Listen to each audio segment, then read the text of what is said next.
Hello, I'm Justin Stapley, State Director of the Utah Reagan Caucus.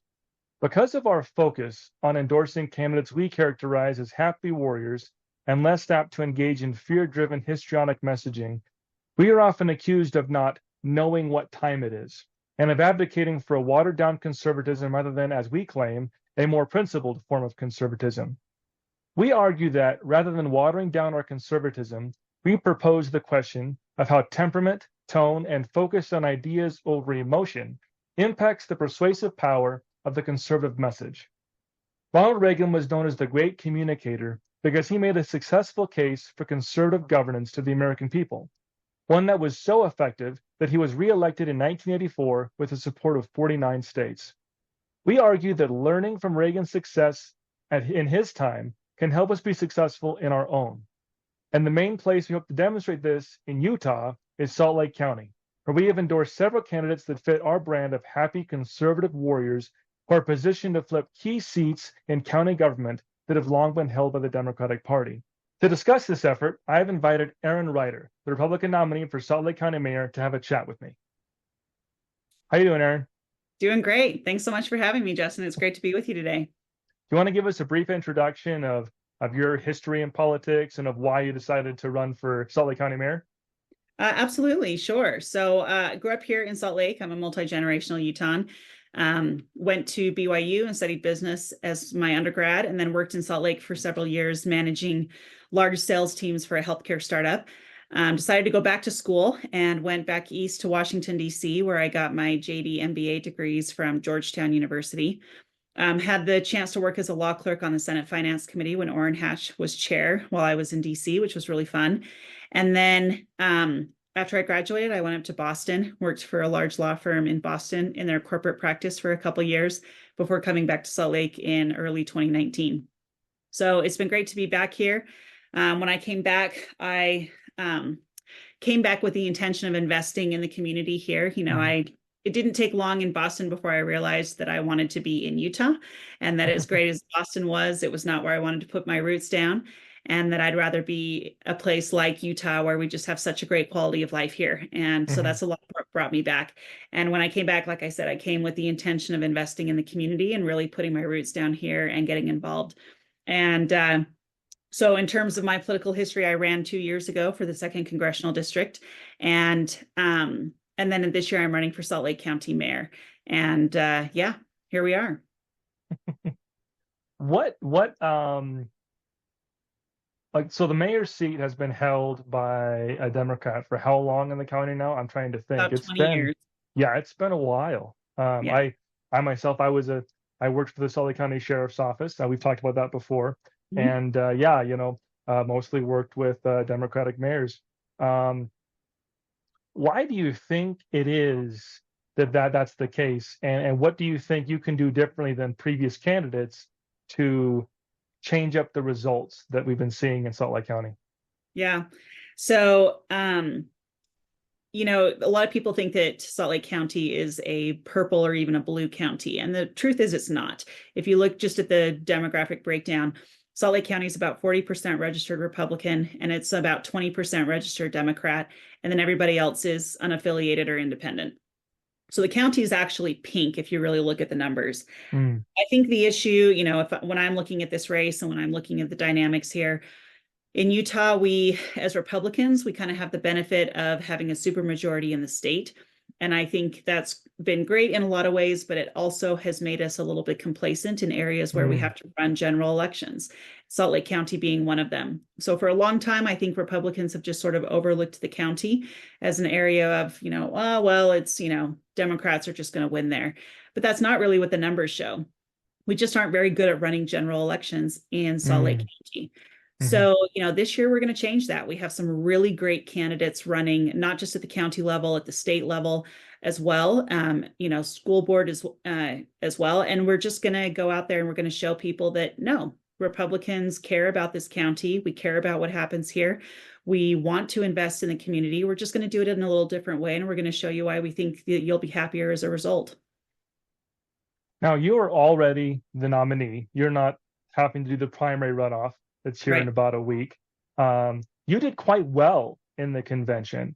Um, And right now, there's a lot of back and forth about our convention process, and people argue that the convention itself is what's creating part of this problem we're talking about, where people have to run farther and farther to the right to get out of the convention, and then that damages them in general elections in places like Salt Lake County.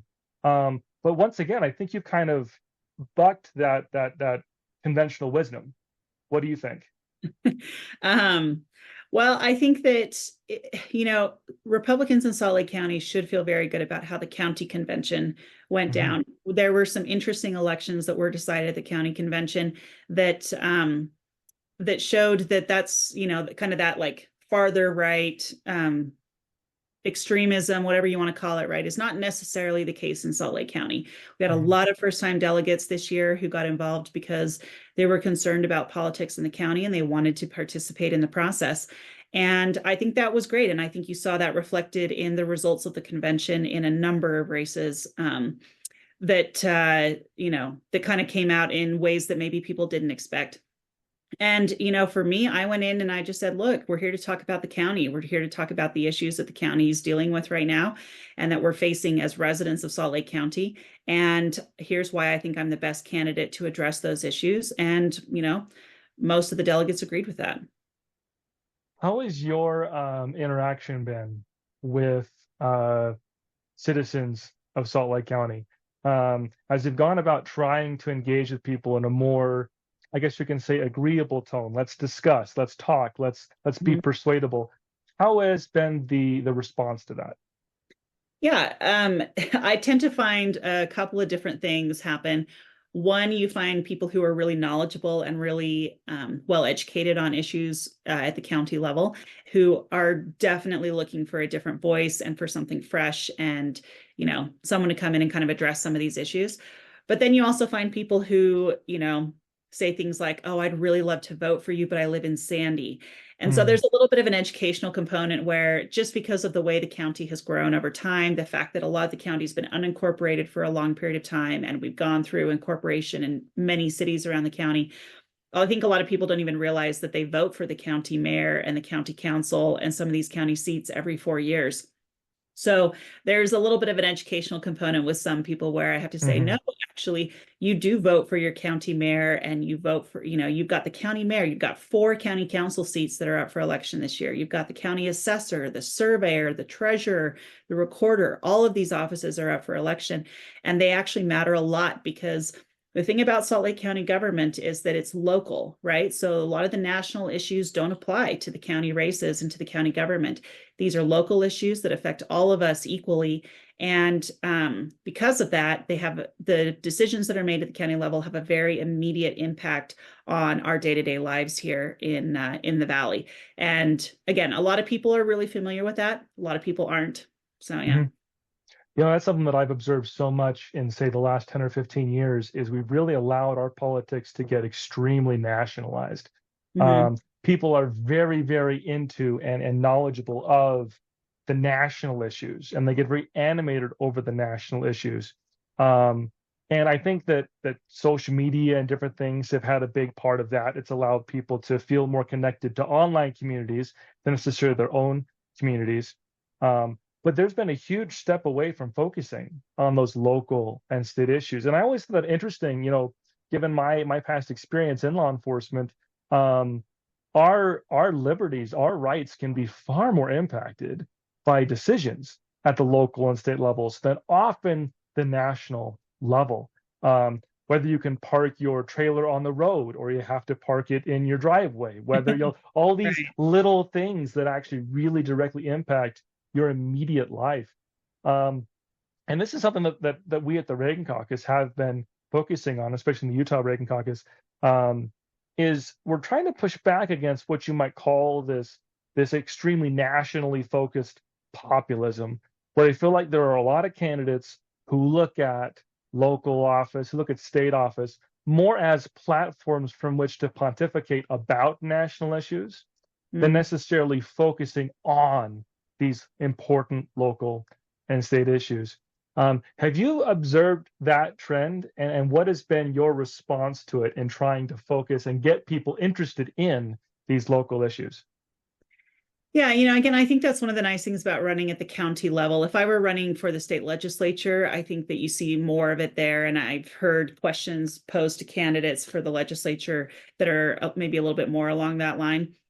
At the county level, though, most of the people that I talk to are pretty good about understanding that, as a county mayor, right, like you only have so much control over certain things, and those things are related directly to Salt Lake County. So as far as national stuff goes, right, like I'll let the federal delegation deal with that. I'll let our governor deal with that and some of the other elected officials in the state.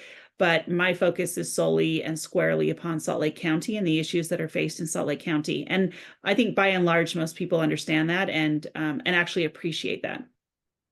I don't know if you're familiar with Yuval Levin, but he wrote a book called A Time to Build, and it's one of my like big political kind of manifestos. I love it so much. And he talks a lot about institutionalism, what healthy institutionalism looks like, what unhealthy institutionalism looks like. And one of his observations is that people don't these days very often join institutions, whether it's a state political institution, whether it's a private institution, and think of it in terms of what is my role in this institution. And they tend to think more in terms of how can I use this role to benefit my own priorities. Mm. And I love that you kind of articulated that to a certain extent. Like if I'm running for the county level, I want to focus on those county issues instead of thinking of this as a springboard towards something else or as a platform for my own priorities. And I think there's a lot of really important local and state issues that are falling to the wayside and aren't being considered and aren't being talked about because a lot of people have kind of lost that focus on what's my role that I'm trying to fulfill in a healthy situation. Mm-hmm. As county mayor, what would some of your priorities be? Like we said before, this seat has been held by Democrats for a very, very long time, and so obviously you'd probably be changing things up. You'd probably be going in some different directions. What are the most important issues that come to your mind when it comes to how county level conservative governance looks like? Yeah.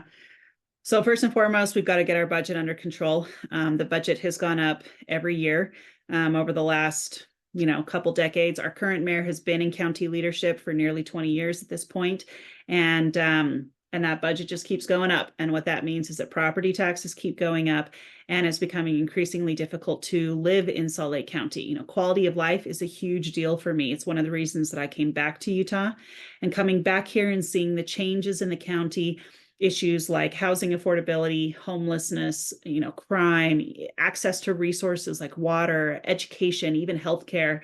We're very clearly on a path towards becoming the next San Francisco or the next Portland, and we can all see it.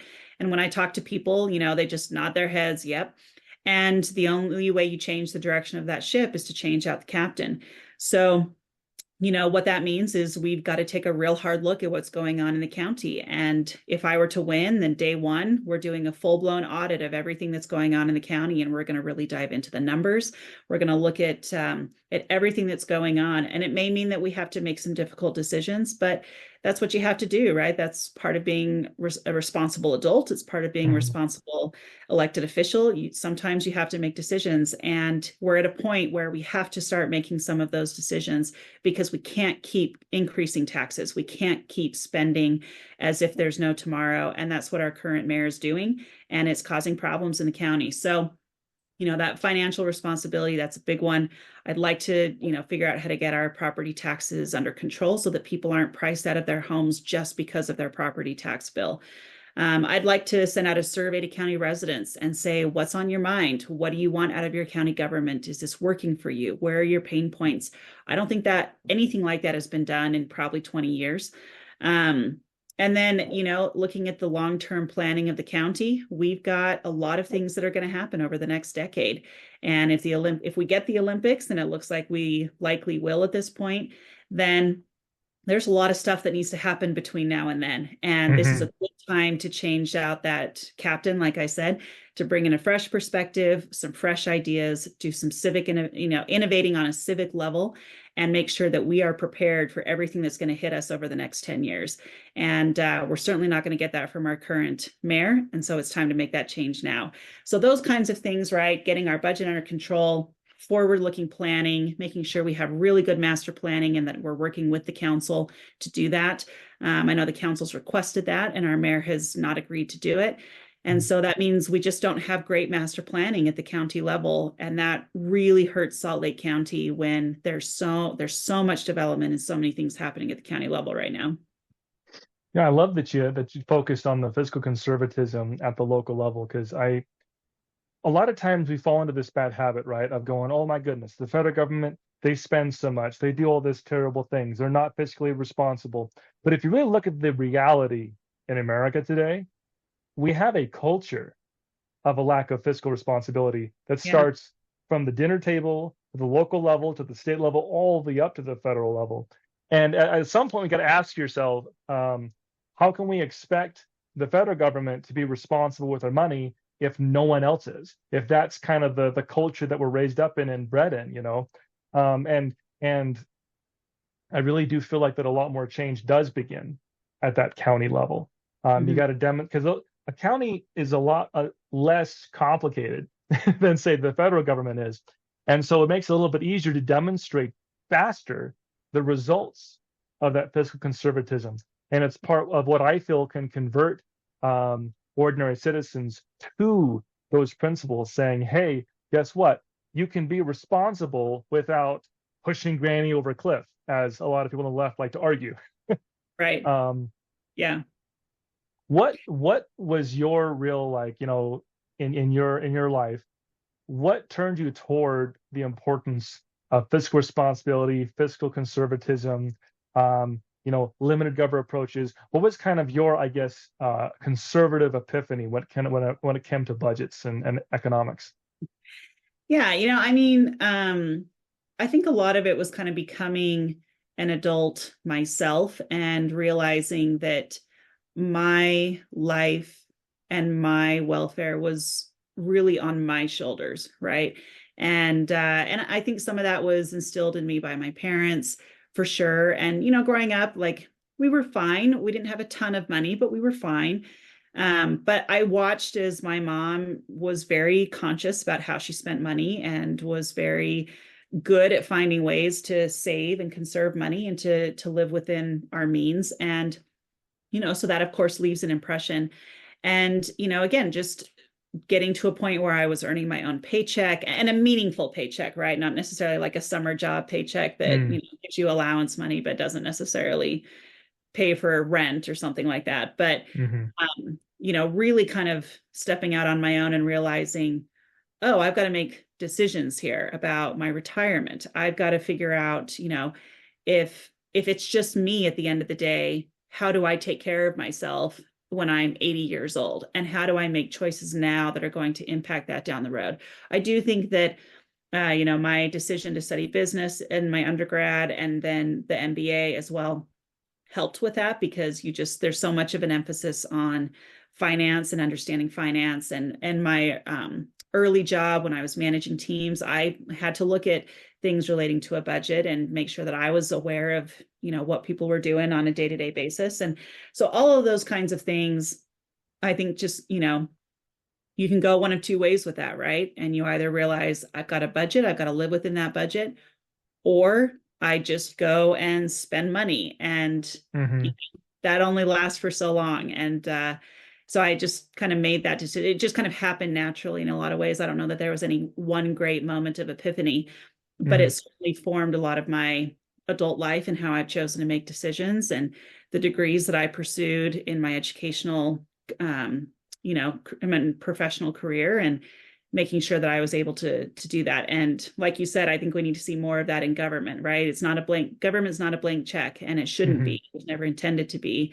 And sometimes that means you have to be creative with how you find solutions, because it's not about, like you said, a lot of people think that, you're kind of forcing granny off a cliff if you're fiscally conservative. And that's not how I see it at all. There are absolutely services that we want and need to provide, but we can be more creative about how we provide them. And when I talk about ideas like civic innovation, that's kind of what I mean, right? Like, government doesn't always have to be the provider.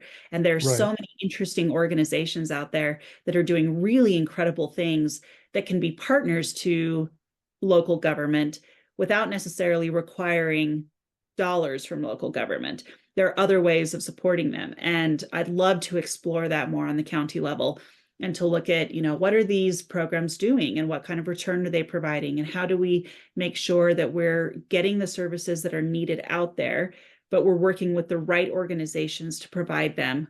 And maybe that's the government and maybe it's not. Yeah, me as a conservative, I've long viewed American governance from the top to the bottom as kind of what the founders envisioned, where it's a sphere of liberty that kind of protects our basic rights and allows us to live our lives. And that within that sphere, like you said, we innovate. We go out, we live our lives. We have individual initiative, and we bind together with people voluntarily and do different things. And this is how America has been so successful over its history. And from that perspective, I've been very offended when you have politicians who, from the left, might say, "Oh, you didn't build that. The government helped provide all that kind of stuff," or people on the right who say, "Trust me, trust what I do." And I just feel like you said, we want to provide a certain basic level of uh, different aspects of government, but then we want to create that sphere for innovation, for people to live their lives, for people to go out and do great and wonderful things. Something that I was thinking of as we're having this discussion is, you mentioned earlier that we have almost twice as many registered Republicans than registered Democrats in the county. Most of the suburbs in Utah County, we might say, are far more conservative than other parts of the county. Do you feel that reality has created a disconnect between the mayor's office and city government throughout the county? And what do you think you could do to help bridge that disconnect if that's there? Hmm. Yeah, I definitely think there's a disconnect, and there are certainly there's certainly a lot of bad blood in different parts of the county with the mayor's office. There's no question about that. I look at the county. So I'm a corporate attorney by trade, and I specialize in mergers and acquisitions. And when you're working on a deal, they often talk about how the corporate attorney on the deal is basically the quarterback of the deal. And the idea is that the quarterback is running that deal, is running that whole process. But you bring in specialists to handle other parts of the deal with areas of expertise that you may not have. So if I'm working with a company and they're being acquired by some buyer, I want to make sure that I've got a tax attorney involved to look at the tax implications of the deal. I may have an employment attorney involved to handle employment issues. I may have a healthcare regulatory person or a tech specialist or something like that who are looking at different aspects of this deal legally. But I'm coordinating all of it, right? I'm kind of running it, and I'm handling the negotiation across the table with the other side, working with the client, coordinating all of that, and responsible for the corporate side of the law at the end of the day, and kind of drafting all of these documents. I see the mayor's office as a very similar kind of role, where you're quarterbacking the issues that are happening at the county level, because a lot of the issues that we face in the county are cross-jurisdictional in nature. You look at something like housing, right? Housing is not just a county issue. Cities are certainly involved because the cities handle a lot of the zoning ordinances that happen in the county. So you need city involvement in addressing that. The state is also getting involved in housing, so you're going to have the state involved in that. You may even have the federal delegation involved, depending on what federal resources are available for something like housing.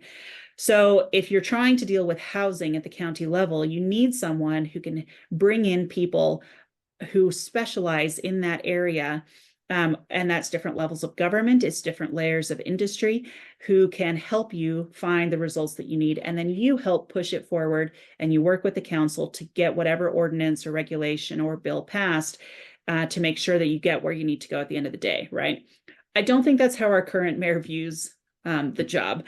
And so for me, I'm going into this saying, I want to rebuild those relationships. I want to rebuild the connection between the state legislature, between the cities, even between other counties in the state, to make sure that we have a solid, good foundation so that any issue that we're trying to address, I can pull the right people in at the right time and get people on board. This is a relational job at its core, and you have to have someone who can navigate that relationship and who isn't going to do it out of spite, or who isn't going to play, revenge politics, my way or the highway kind of a situation where people just run scared and don't want to participate with the county. Like, that's the worst possible scenario. And it's the worst way to try to deal with these issues. So I want to change that. I want to come in and just rebuild those relationships. Excellent. And of course, the question started with discussing, working with similarly ideological city governments. But obviously, you have to work in a bipartisan manner to a certain extent. Like, for example, the sheriff currently is Democrat and not up for election. So you're going to have to work with the sheriff on a lot of issues because that's a very important, And so how do you view the importance of working across the aisle while maintaining conservative principles? Yeah. I mean, this is local government at its core, right? A lot of our local races are nonpartisan for a reason. And in a lot of ways, I look at this race as kind of a nonpartisan race. I mean, yes, technically it's partisan at the end of the day, and I'm bringing with it the views that I have as a Republican. But the issues that we're facing, I mean, homelessness affects all of us around the county. I know people who won't go into downtown anymore because they don't think it's safe. That's a big problem. Housing affordability affects every single one of us. Property taxes affect all of us. So yes, like, I'm coming at this with a lens of my Republican viewpoint. That's how I would choose to run things, and from the lens from which I would negotiate. But you have to be able to work with people because like you said, there are other people elected at the county level, the municipal level, even the state level, who are not necessarily going to be from my same political party, and who, even if they are, who may not necessarily agree with my viewpoint.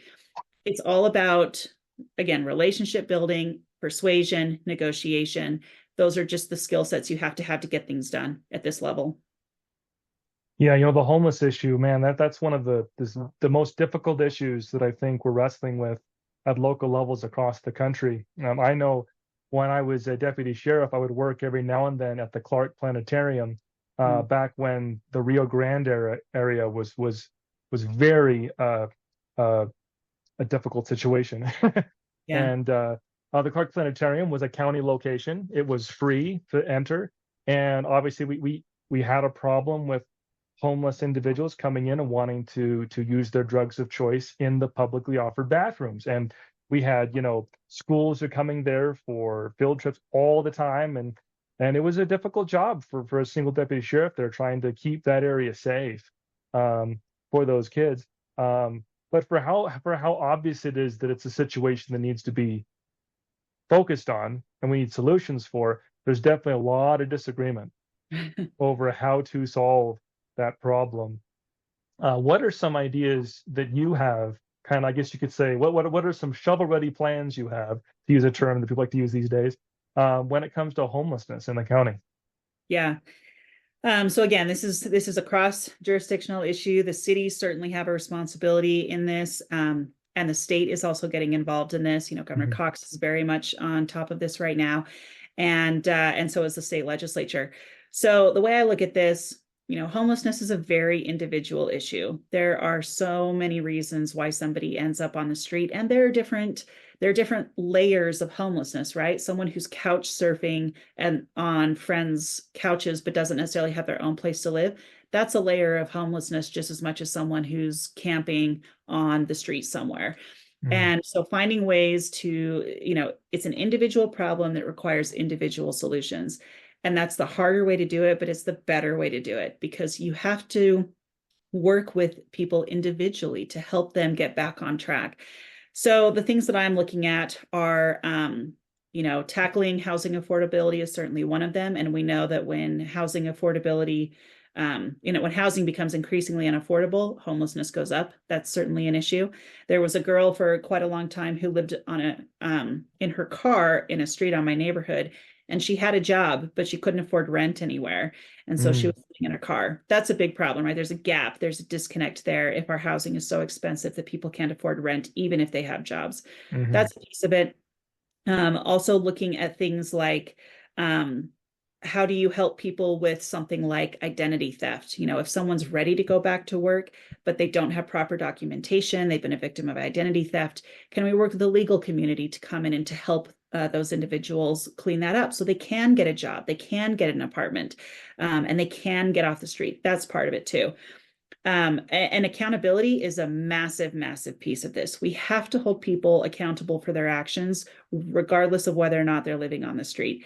Mm. If you're doing something that breaks the law, there is a consequence for that, and we have to make sure that we have the resources to deal with that. I was talking to a business owner in Salt Lake City recently who said that they have to hire their own private security because every morning they've got homeless people who are coming and using their window wells as latrines. And Mm. they've got to hire personal security to come in and clean it up because Salt Lake City PD is not doing the job for them. That's a massive, massive problem, right? And if we're not Yeah. holding people accountable for their actions, we can't expect that they're actually going to make different choices in the long run. So, you know, and then another huge piece of this is mental health and addiction recovery resources. We've got to take a really hard look at the types of resources that are available, where they're located, and make sure that people have access to them. I was just at a conference where we were talking about homelessness, and they had some folks there who were saying things like, you know, even if someone wanted to detox and wanted to get clean, they have to pass by multiple dealers on the way to a county facility where they can get help. That's an issue, right? Like, we've got to make sure that people can access the resources that are there and they have a way to get the help that they need, again, to help get them off the street. So 1,000 issues with 1,000 different solutions, but it Mhm. requires immense proactivity from the county level to make sure that we're engaged with the right people at the right time to get people the help that they need. Yeah, I totally agree because I think a lot of people these days think of government more as like they want activists in these governing roles, right? We want people that are going to be loud and they're going to say things I would say and get me angry and stuff like that. But it's being missed just how deliberative government is necessarily, how much you got to sit down with people, have the discussions, find the solutions. It's far more complicated than just hopping on Twitter and saying things Yes. sometimes. Yeah. And that's one of the reasons why we've endorsed you, we've endorsed other candidates across the state because we are interested, and I say this in a lot of our chats and stuff, but we want workhorses and not show ponies. And we're really appreciative of the work you're doing, and we think that you have a really good shot flipping this seat, and we're interested in helping you do that. So thank you Thank so you. much for being on with me and having this discussion. Is there a last message you'd like to put out before we conclude our chat?